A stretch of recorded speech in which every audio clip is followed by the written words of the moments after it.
Good morning students. Sunday की जो हम लोगों ने मैराथन क्लास ली थी उस क्लास में आप लोगों ने स्टडी की थी मिरर फॉर्मूले की, यानी किसी भी दर्पण के लिए, किसी भी मिरर के लिए क्या फॉर्मूले होते हैं, उसके U, V और F में क्या रिलेशन होता है। और मैंने उसके लगभग 6 से 7 मोस्ट इंपॉर्टेंट न्यूमेरिकल्स जो मेनी टाइम्स बोर्ड एग्जाम में रिपीट्स हुए हैं, उन मोस्ट इंपॉर्टेंट न्यूमेरिकल्स को मैंने आपको सॉल्व करवाया था बोर्ड पर। उम्मीद करता हूँ कि आपने वो वीडियो देखा होगा। अगर नहीं देखा है तो मैंने आई बटन में उसका लिंक दे दिया है, आप वहाँ पर जाकर देख लीजिएगा। और आज के इस वीडियो में हम लोग स्टडी करेंगे अब रिफ्रैक्शन ऑफ लाइट की। अभी तक जितने भी पार्ट्स आपने देखे, लगभग 8 पार्ट आपने देखे हैं फिजिक्स के, वो सब थे रिफ्लेक्शन ऑफ लाइट के लिए, यानी हिंदी में परावर्तन प्रकाश का। आज जो हम स्टडी करेंगे ये रिफ्रैक्शन ऑफ लाइट है, जिसको हिंदी में बोलते हैं अपवर्तन किसका? प्रकाश का। क्लियर? तो शुरू करते हैं। तो refraction of light, refraction of light, इसको हम लोग हिंदी में बोलते हैं प्रकाश का अपवर्तन। ठीक है? तो प्रकाश का अपवर्तन ये कहता है, यानी इसकी डेफिनेशन क्या होती है। अगर हम डेफिनेशन की बात करें तो डेफिनेशन की बात, when A light enters from one medium to another medium, then it deviates from its path. यानी कि अपवर्तन का नियम ये कहता है कि जब भी लाइट किसी भी एक मीडियम से, यानी एक माध्यम से किसी भी दूसरे मीडियम में, यानी दूसरे माध्यम में जाती है, तो वो अपने जाने के रास्ते से डेविएट हो जाती है, यानी हिंदी में अपना रास्ता बदल देती है, विस्थापित हो जाती है। जबकि हमें मालूम है कि लाइट हमेशा कैसे चलती है? एकदम सीधी लाइन में चलती है। लेकिन रिफ्रैक्शन में क्या होता है कि लाइट जब एक मीडियम से दूसरे मीडियम में इंटर करेगी तो अपने पाथ से, अपने रास्ते से डेविएट हो जाएगी। तो हिंदी में हम कह सकते हैं कि जब प्रकाश एक माध्यम से दूसरे माध्यम में प्रवेश करता है, माध्यम माने मीडियम, तो एक मीडियम से दूसरे मीडियम में प्रवेश करता है, इंटर करता है, तो वो अपने पाथ से हट जाता है। अब अपने पाथ से हटने का मतलब, जैसे अगर एग्जांपल यहाँ पे समझें, जैसे मान लीजिए कि ये क्या है, ये एक इंटरफेस है, यानी सरफेस है। कैसा होना चाहिए? ट्रांसपेरेंट होना चाहिए। इसको हम बोलते हैं इंटरफेस, या इसको आप तल भी बोल सकते हो। और ये कैसा होना चाहिए?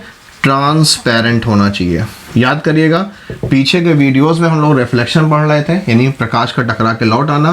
तो वहाँ पर जो भी हम लोग सरफेस लेते थे वो कैसा लेते थे? ओपेक लेते थे, अपारदर्शी। लेकिन यहाँ पर कैसा रहेगा? ट्रांसपेरेंट।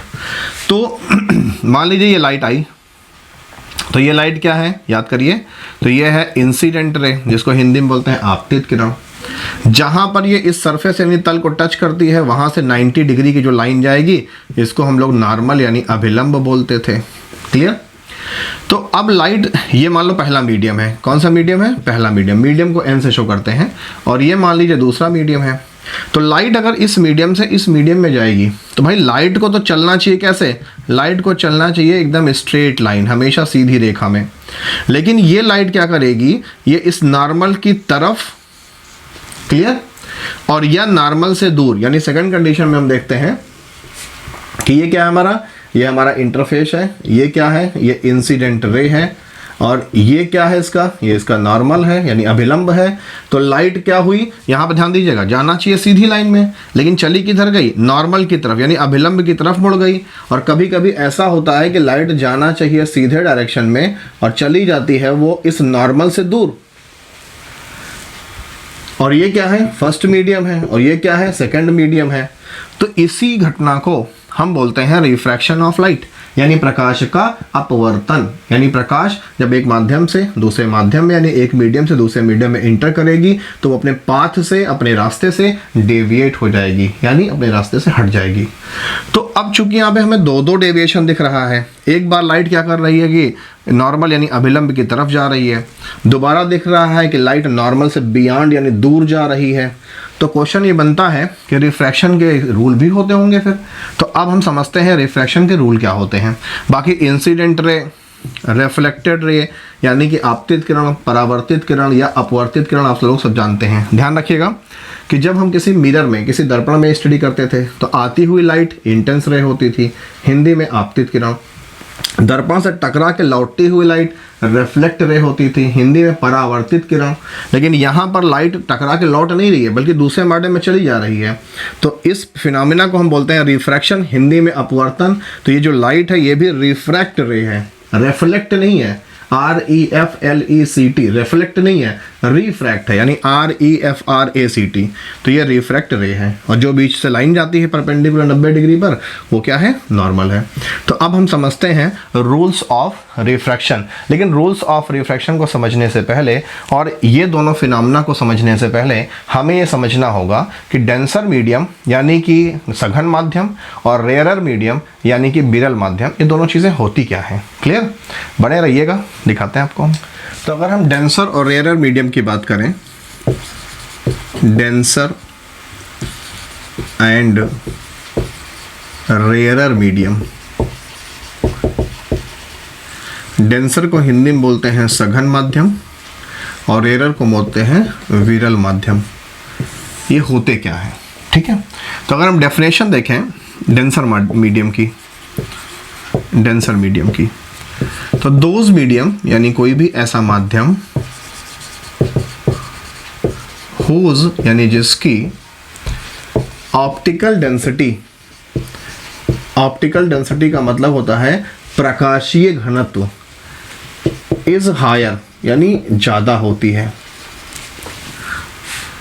ब्रैकेट में उसका जो रिफ्रैक्टिव इंडेक्स होगा, रिफ्रैक्टिव इंडेक्स इज हाई, यानी उसका रिफ्रैक्टिव इंडेक्स भी हाई होता है। जिनको नहीं मालूम हिंदी मीडियम वाले जान लें, रिफ्रैक्टिव इंडेक्स को हम लोग अपवर्तनांक बोलते हैं। तो जिसका ऑप्टिकल डेंसिटी यानी प्रकाशीय घनत्व ज़्यादा होगा उसकी रिफ्रैक्टिव इंडेक्स भी हाई होगी, इज कॉल्ड डेंसर। उसी को हम सघन माध्यम कहते हैं।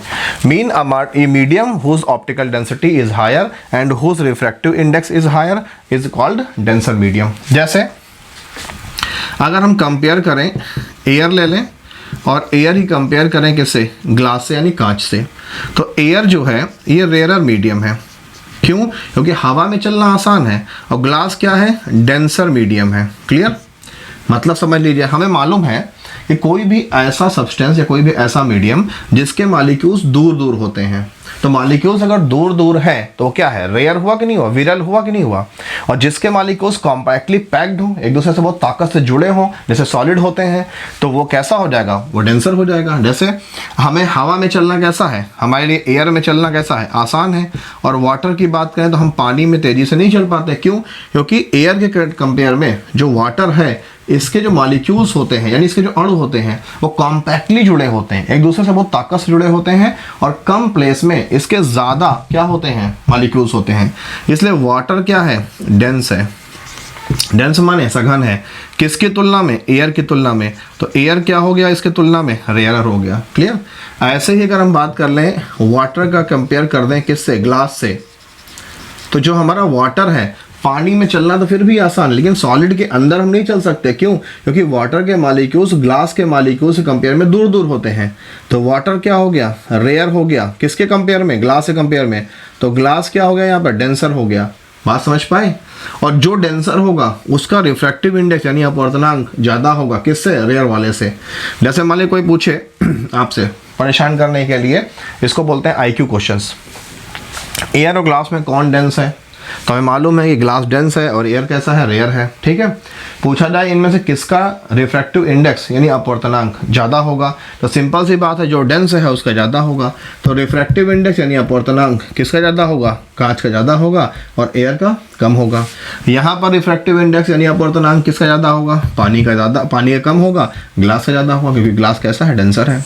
यहाँ पर रिफ्रैक्टिव इंडेक्स पूछा जाए तो वो कैसा होगा, एयर कैसा है, रेयर यानी विरल है, तो इसका रिफ्रैक्टिव इंडेक्स यानी अपवर्तनांक कम होगा, इसका रिफ्रैक्टिव इंडेक्स ज़्यादा होगा, क्योंकि ये डेंस है। तो आपको ये बात समझ में आई होगी कि डेंस क्या होते हैं। सरल भाषा में कोई भी ऐसा मॉलिक्यूल्स, कोई भी ऐसा मीडियम जिसके मॉलिक्यूल्स एक दूसरे से दूर दूर हैं, ये क्या हो गए, रेयरर हो गया। इसी डेंसिटी को हम ऑप्टिकल डेंसिटी कहते हैं, यानी लाइट को चलने के लिए कितना रास्ता मिल रहा है।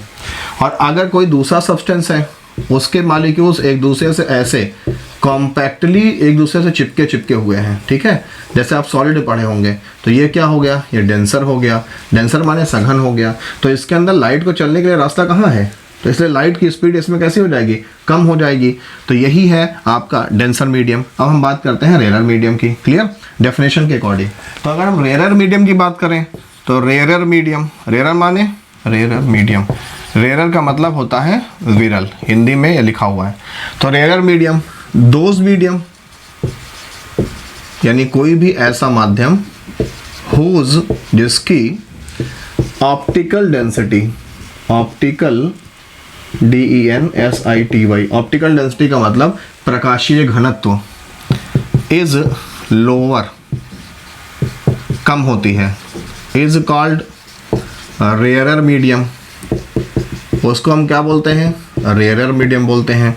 और इसका जो रिफ्रैक्टिव इंडेक्स होगा, रिफ्रैक्टिव इंडेक्स को हिंदी में भी क्या बताया था हमने, अपवर्तनांक, ये भी कैसा होगा, लो होगा। यानी जब ये रेयरर है, विरल माध्यम है, तो विरल माध्यम यानी रेयरर मीडियम का जो ये रिफ्रैक्टिव इंडेक्स अपवर्तनांक होगा वो कैसा होगा, लो होगा। एग्जाम्पल में फिर वही एयर ले लेते हैं और वाटर ले लेते हैं। तो एयर कैसा है वाटर कंपेयर में, तो एयर कैसा है, रेयरर है यानी विरल है। क्यों, मोटी भाषा में समझ लो, पानी में चलना आसान है या हवा में चलना आसान है, तो हवा में चलना आसान है। कि हवा में चलना क्यों आसान है, क्योंकि इसके जो मॉलिक्यूल्स होते हैं दूर दूर होते हैं। वाटर में चलना कठिन है क्योंकि इसके मॉलिक्यूल्स इसके कंपेयर में पास पास होते हैं, क्लियर। तो वाटर क्या है, डेंसर मीडियम है, किसके कंपेयर में, एयर के मीडियम में। तो कोई पूछे रिफ्रैक्टिव इंडेक्स किसका ज़्यादा होगा, यानी अपवर्तनांक दोनों में से किसका ज़्यादा होगा, तो जो डेंस है उसका अपवर्तनांक ज़्यादा होगा, क्लियर। ऐसे ही अगर हम वाटर और ग्लास ले लें तो इन दोनों में से कौन डेंस कौन रेयर, तो वाटर कैसा है, लिक्विड है, लिक्विड के मॉलिक्यूल सॉलिड के तुलना में दूर दूर होते हैं, तो ये कैसा हो गया, ये रेयरर हो गया, क्लियर। ये कैसा हो गया, ये डेंसर हो गया, यानी ये सघन है, ये विरल है। तो इन दोनों में से किसका रिफ्रैक्टिव इंडेक्स यानी अपवर्तनांक ज़्यादा होगा, तो इसका रिफ्रैक्टिव इंडेक्स ज़्यादा होगा क्योंकि ये डेंस है, क्लियर। तो आपको डेंसर और रेयरर मीडियम भी समझ में आ गया होगा। तो अब हम समझ लेते हैं कि जो रिफ्रैक्शन है हमारा, हिंदी में अपवर्तन है, इसके नियम कौन कौन से हैं और क्या क्या कंडीशंस इस पर लागू होती हैं। लाइट जब रेयर से डेंस में जाएगा तो क्या होगा, और लाइट जब डेंस से रेयर में जाएगा तो क्या होगा। तो अगर हम रूल्स रिकॉर्डिंग रिफ्रैक्शन की बात करें, देखिए ध्यान दीजिएगा, ये अपवर्तन का नियम नहीं है। अपवर्तन यानी रिफ्रैक्शन से रिलेटेड बातें हैं कि लाइट यहाँ से यहाँ जाएगी तो क्या होगा, लाइट वहाँ से वहाँ जाएगी तो क्या होगा, यानी कंडीशंस की बात हम लोग कर रहे हैं। तो रूल नंबर 1 ये कहता है कि when light enters from a rarer medium, rarer का मतलब क्या होता है हिंदी में, विरल, rarer medium to denser medium, denser का मतलब सघन, then it goes towards normal and show less deviation। यानी ये रूल कह रहा है कि when light enters from a rarer medium, जब लाइट एक रेयर मीडियम से यानी विरल माध्यम से डेंसर मीडियम यानी सघन माध्यम में जाता है तो वो लाइट नॉर्मल यानी अभिलंब से बहुत दूरी नहीं जाती, यानी अभिलंब के पास ही रह जाती है। पिक्चर समझना चाहो तो ये हो गया हमारा एक इंटरफेस, यानी कोई भी ट्रांसपेरेंट मीडियम हो गया। कहाँ से लाइट जा रही है, रेयरर मीडियम से कहाँ जा रही है, डेंसर में। तो मान लीजिए कि ये जो फर्स्ट मीडियम है वो क्या है, एयर है, और जो सेकंड मीडियम हमारा है वो क्या है, वाटर है। तो एयर कैसा होता है, रेयर होता है, रेयर का मतलब विरल होता है, और ये कैसा होगा, डेंसर होगा, डेंसर का मतलब सघन होगा यानी घना होगा। ये क्या आ रही है, ये है हमारी इंसिडेंट रे, हिंदी में क्या बोलते हैं, आपतित किरण। जहाँ पर इसको टच कर रहा है यहाँ से 90 डिग्री का जो एंगल बनाते हुए लाइन जा रही है, ये क्या है, नॉर्मल। हिंदी में अभिलंब। मीडियम कैसा है, ये रेयरर है, सघन मतलब विरल है। इसके मॉलिक्यूल्स कैसे होते हैं, दूर दूर होते हैं, इसमें चलना आसान है। लाइट जा कहाँ रही है, वाटर में। वाटर की ऑप्टिकल डेंसिटी यानी प्रकाशीय घनत्व और रिफ्रैक्टिव इंडेक्स यानी अपवर्तनांक कैसा होता है, ज़्यादा होता है। यानी इसके मॉलिक्यूल्स कैसे होंगे, पास पास होंगे। यानी हम कम भीड़ से भीड़ में जा रहे हैं, तो सोचो कम भीड़ में हम चौड़े होकर के फैल के चल सकते हैं, लेकिन जब हम भीड़ में पहुंचते हैं तो हम सिकुड़ के बचा बचा के चलते हैं।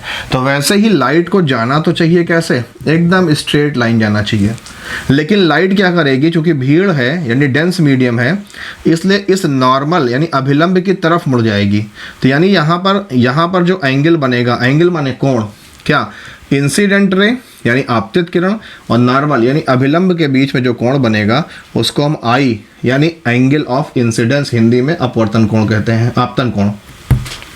और ये जो लाइट जा रही है, ये लाइट, ये क्या है, रिफ्रैक्शन कोण है यानी रिफ्रैक्शन एंगल है, हिंदी में बोलते हैं अपवर्तन कोण। ठीक है, ये आपतन कोण यानी इंसिडेंट रे के लिए, और ये क्या है, अपवर्तन कोण। मैं यहाँ पर लिख देता हूँ कि जो एंगल ऑफ इंसिडेंस है, angle of incidence, angle of incidence को हम आई से शो करते हैं और हिंदी में बोलते हैं आपतन कोण।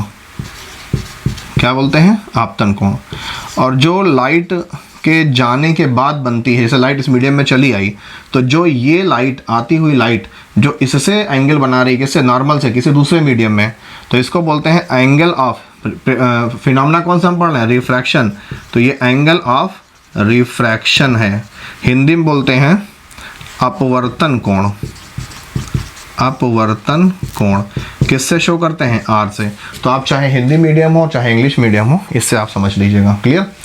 अब तो फिर से एक बार इसको रिपीट कर लेते हैं कि लाइट अगर रेयरर मीडियम से यानी विरल माध्यम से डेंसर मीडियम यानी सघन माध्यम में जाएगी, यानी कम भीड़ से भीड़ में जाएगी, तो लाइट को जाना तो चाहिए स्ट्रेट लाइन में, लेकिन लाइट क्या होगी, नॉर्मल की तरफ सिकुड़ जाएगी।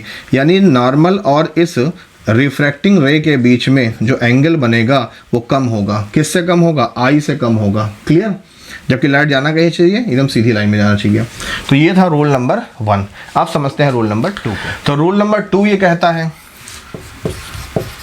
रूल 2 कि व्हेन यानी जब ए लाइट, एक प्रकाश, इंटर्स यानी प्रवेश करती है, फ्रॉम ए डेंसर मीडियम, तभी क्या लिया था, तभी हमने रेयरर मीडियम लिया था, from a denser medium, denser का मतलब सघन माध्यम, to a rarer medium, rarer का मतलब क्या होता है, विरल माध्यम, देन इट डेविएट्स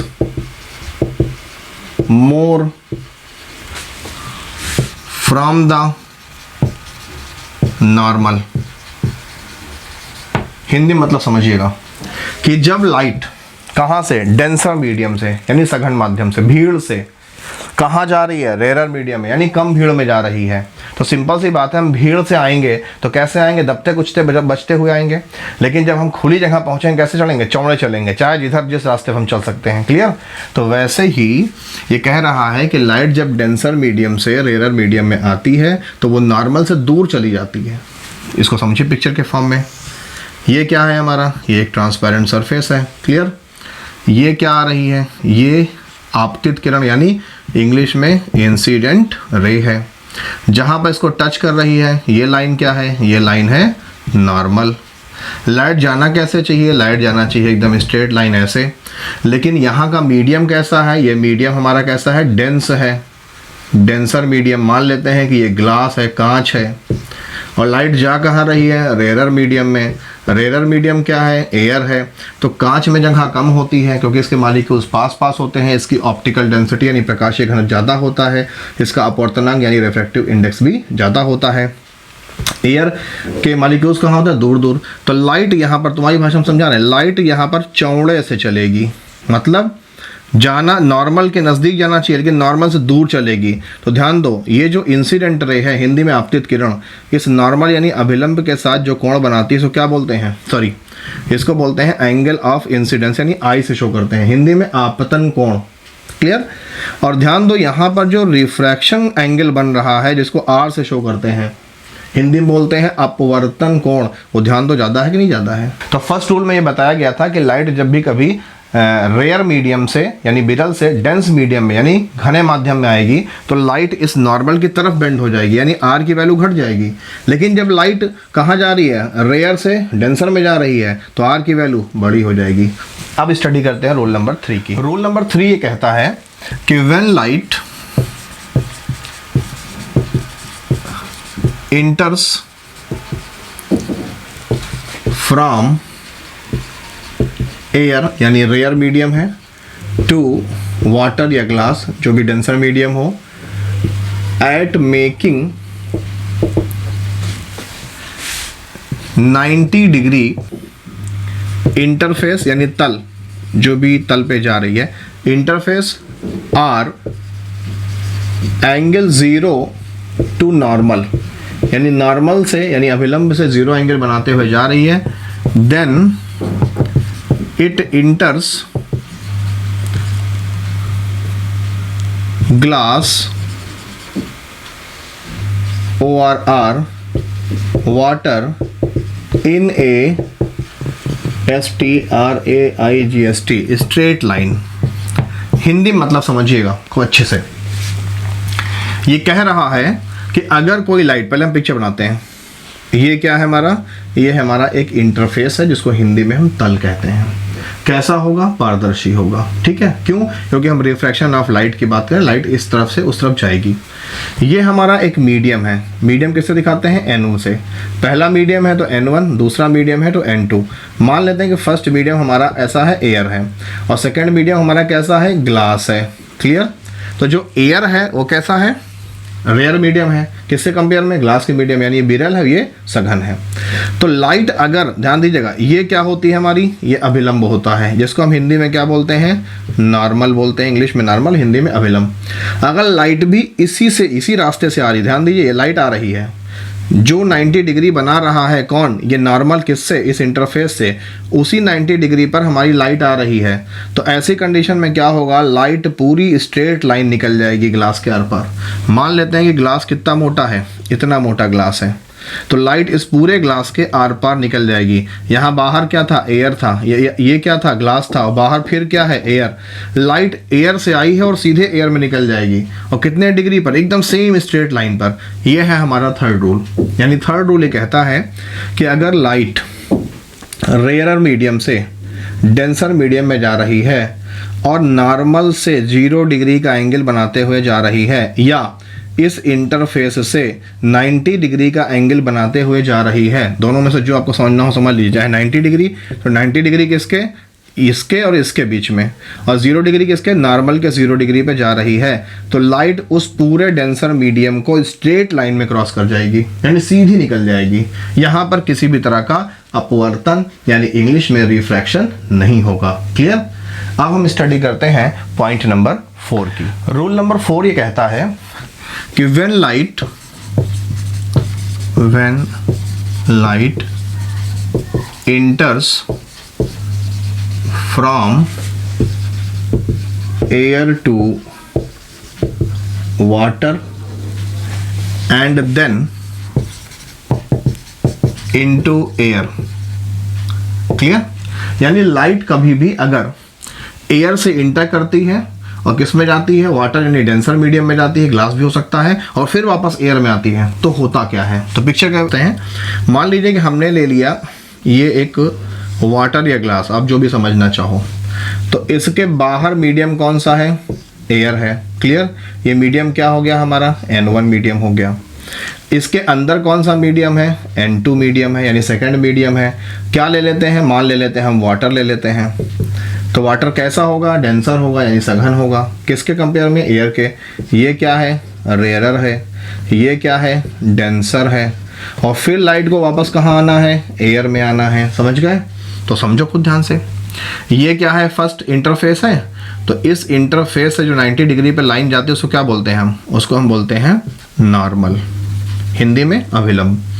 तो इस नॉर्मल पर ध्यान दीजिएगा, ये एक लाइट आकर के इंटेंस हुई, ये क्या है, इंटेंस रे है, हिंदी में आपतित किरण है। ये यहाँ पर नॉर्मल के साथ जो एंगल बनाएगी उसको हम किससे शो करते हैं? आई से। हिंदी में क्या बोलते हैं? आपतन कोण, इंग्लिश में एंगल ऑफ इंसिडेंस। उसके बाद ध्यान दीजिएगा, तो एयर कैसा है? रेयरर है। और हमारा वाटर कैसा है? डेंसर है।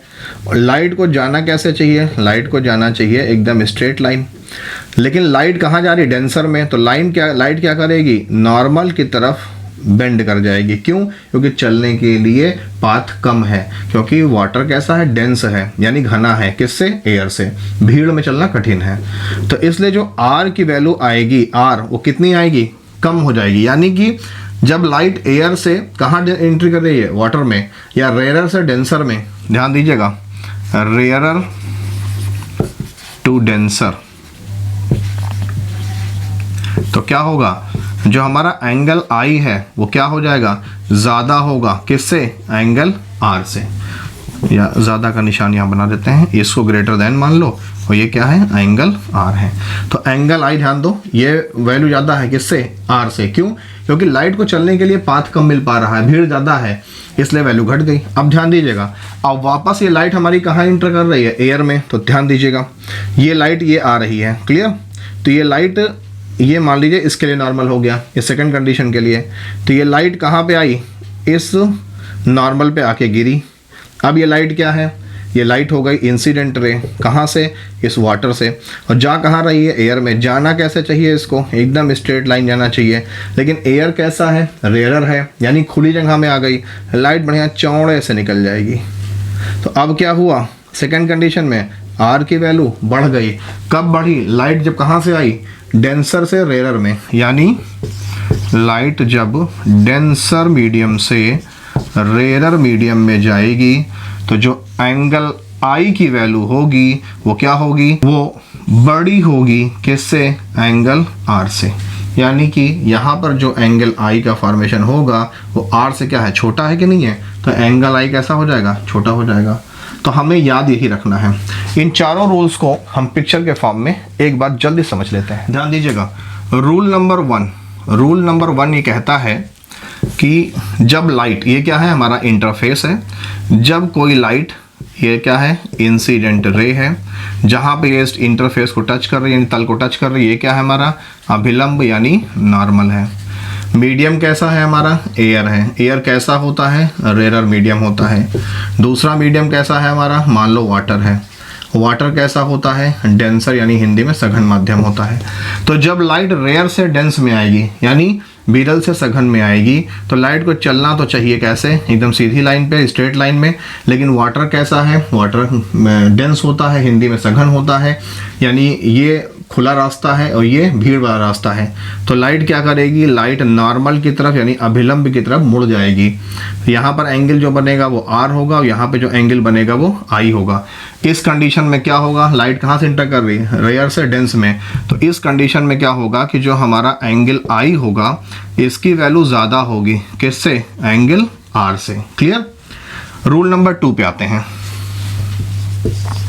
रूल नंबर 2 ये हमसे कहता है कि अगर हमारी लाइट, ये है हमारा इंटरफेस यानी कोई भी पारदर्शक तल, और लाइट कहाँ से आ रही है? लाइट मान लो वाटर से आ रही है। वाटर कैसा है? डेंसर है। और लाइट आ कहाँ रही है? एयर में। एयर कैसा है? रेयरर है। यानी एयर विरल है और वो सघन है, यानी वहाँ ये भीड़ भाड़ है और ये कम भीड़ है। ये क्या आई? ये आई इंसिडेंट रे। क्या बोलते हैं हिंदी में? आपतित किरण। ये क्या बना यहाँ पर? नॉर्मल। नॉर्मल का मतलब अभिलंब। लाइट जाना कैसे चाहिए? एकदम सीधी रास्ते पे जाना चाहिए। लेकिन लाइट कहाँ से आ रही? भीड़ से आ रही। कहाँ जा रही है? रेयर में, यानी विरल में, कम भीड़ में। लाइट बढ़िया चौड़े से फैलकर चलेगी। तो ये जो आर बना, ये आर हो गया, यानी एंगल ऑफ रिफ्रैक्शन, हिंदी में अपवर्तन कोण। और ये क्या है? एंगल ऑफ इंसिडेंस आई। तो मानी सी बात है कि एंगल आई क्या है? ध्यान दीजिएगा, एंगल आई छोटा है। किससे? एंगल आर से। ये हो गया जब लाइट कहाँ से आएगी? डेंस मीडियम से रेयर में आएगी। और जब लाइट रेयर से डेंस में आएगी तो ये कंडीशन होगी, यानी कि रेयर से डेंस में आएगी तो नॉर्मल तरफ मुड़ जाएगी, और डेंस से रेयर में आएगी तो नॉर्मल से दूर चली जाएगी। भीड़ से कम भीड़ में दूर चली जाएगी, कम भीड़ से भीड़ में नॉर्मल तरफ दब जाएगी। Rule number 3। रूल नंबर 3 ये कहता है, ये क्या है? इंटरफेस यानी कोई तल है, और ये क्या है, इसका अभिलंब है यानी नॉर्मल है। तो रूल नंबर 3 ये कहता है कि अगर लाइट इस इंटरफेस के 90 डिग्री पर, मतलब लाइट ऐसे आ रही है, तो अगर इस इंटरफेस यानी इस तल से तुलना करें तो लाइट कैसे आ रही है, 90 डिग्री पे आ रही है। और अगर इस नॉर्मल से देखा जाए अभिलंब से, तो अभिलंब कैसा है, ऐसे है, और लाइट भी कैसे आ रही है, ऐसे। तो अभिलंब यानी नॉर्मल से कितने डिग्री पर आ रही है, 0 डिग्री पर, लेकिन सर इंटरफेस से कितने डिग्री पर आ रही है, 90 डिग्री पर। तो लाइट अगर इस नॉर्मल से 0 डिग्री पर आएगी या इंटरफेस से 90 डिग्री पे आएगी, तो जिस रास्ते से आई थी उसी रास्ते पे निकल जाएगी, यानी एकदम स्ट्रेट लाइन निकल जाएगी। समझ गए बात हमारी। अब हम फाइनली स्टडी करते हैं रूल्स ऑफ रिफ्रैक्शन, जो रूल्स आपसे बोर्ड में पूछा जाता है। ठीक है, rules of refraction, RULES, rules of refraction. तो जो फर्स्ट रूल है रिफ्रैक्शन का, फर्स्ट रूल जो रिफ्लेक्शन का है वो रिफ्लेक्शन जैसा ही है। फर्स्ट रूल कहता है कि द इंसिडेंट रे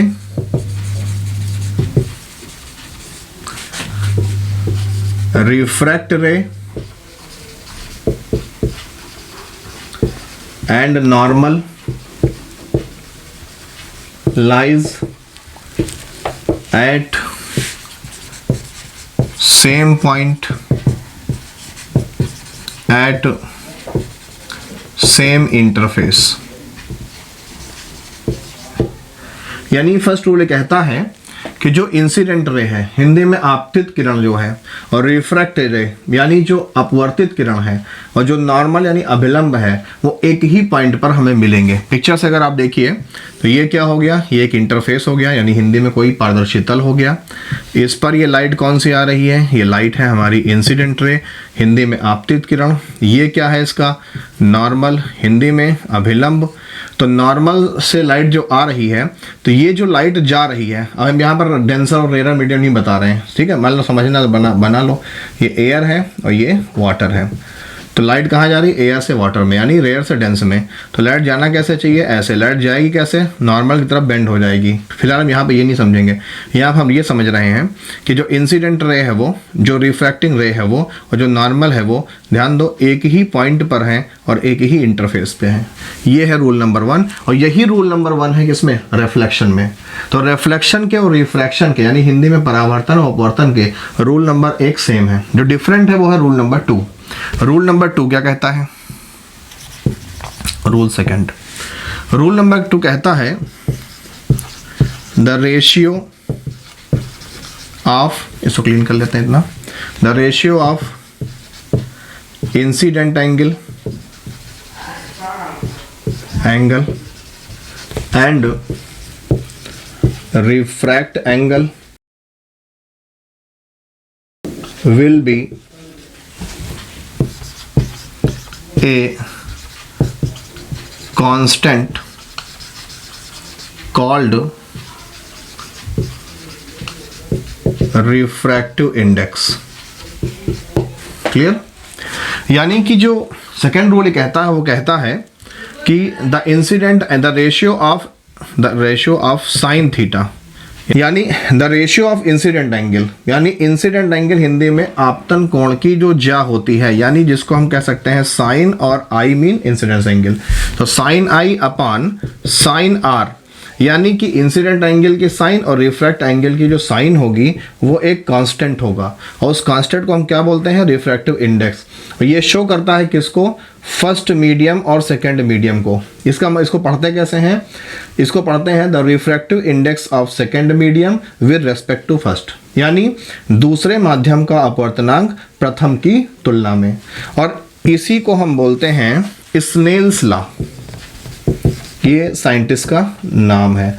तो हो सकता है कि आपसे केवल पूछ लें डिफाइन द स्नेल्स लॉ, तो स्नेल्स लॉ पूछेंगे तो आप केवल ये सेकेंड रूल बताएंगे कि the sine of incident ray and the sine of refract ray का जो रेशियो होगा वो एक कांस्टेंट होगा, जिस कांस्टेंट को हम रिफ्रैक्टिव इंडेक्स कहते हैं, और ये फर्स्ट मीडियम और सेकंड मीडियम के बीच की एक लाइन होती है, जिसको हम पढ़ते हैं कि refractive index of second medium with respect to first, यानी द्वितीय माध्यम का अपवर्तनांक प्रथम माध्यम के सापेक्ष। तो एक बार फट से रिवाइज कर लेते हैं। मोस्ट इंपॉर्टेंट रूल है रिफ्रैक्शन का। फर्स्ट रूल कहता है कि the incident ray, the refract रे, ये जो रिफ्रैक्ट रे यहाँ पे बनी हुई थी, द रिफ्रैक्ट रे एंड द नॉर्मल यानी कि इंसिडेंट रे, रिफ्रैक्ट रे और नॉर्मल एक ही पॉइंट पर एक ही इंटरफेस में होते हैं। यही बात रिफ्लेक्शन में समझा था।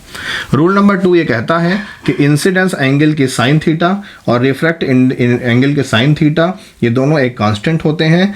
इसको हम रिफ्रैक्टिव इंडेक्स कहते हैं, इस एन को, और यही है स्नेल्स का लॉ। और इसको पढ़ते कैसे हैं? Refractive index of second medium with respect to first. Hindi में द्वितीय माध्यम का अपवर्तनांक प्रथम माध्यम के सापेक्ष। तो इस तरह से ये रिफ्रैक्शन नाम का टॉपिक भी फिनिश होता है। और रिफ्रैक्शन के यूजर्स की अगर हम बात करें तो रिफ्रैक्शन के कारण ही किसी भी पानी में हम किसी रॉड को डुबो देते हैं, जैसे आप किसी भी लोहे की रॉड को पानी में डुबो दो तो ऊपर से देखने पर वो रॉड हमें बेंड दिखता है, यानी मुड़ा हुआ दिखता है। ये रिफ्रैक्शन का एक फिनोमेना है। पानी में कभी अगर आपने सिक्के को डुबोया होगा तो आपने देखा होगा सिक्का हमें पास दिखता है, वो भी क्या है? रिफ्रैक्शन का कारण, जबकि सिक्का है कहाँ? गहराई में है, बॉटम में है। तो ये सब रिफ्रैक्शन के यूजेस हैं। आगे डिटेल्स में जब कुछ आएगा तो आपको बताएंगे। तो उम्मीद करते हैं आपको ये वीडियो समझ में आया है। अगर आया है तो प्लीज़ वही रिक्वेस्ट है, क्या? लाइक, शेयर एंड सब्सक्राइब, जैसे हमारी पहुंच आप तक और आपके अपनों तक मेरी पहुंच बन सके। मेरा साथ देते रहिए, मैं आपको ऐसे ही नए नए कंटेंट्स ला करके यूज़फुल वीडियोस आपको देता रहूँगा। मिलते हैं नेक्स्ट वीडियो में, तब तक देखते रहिए ब्रिलियंट विजन। Thank you.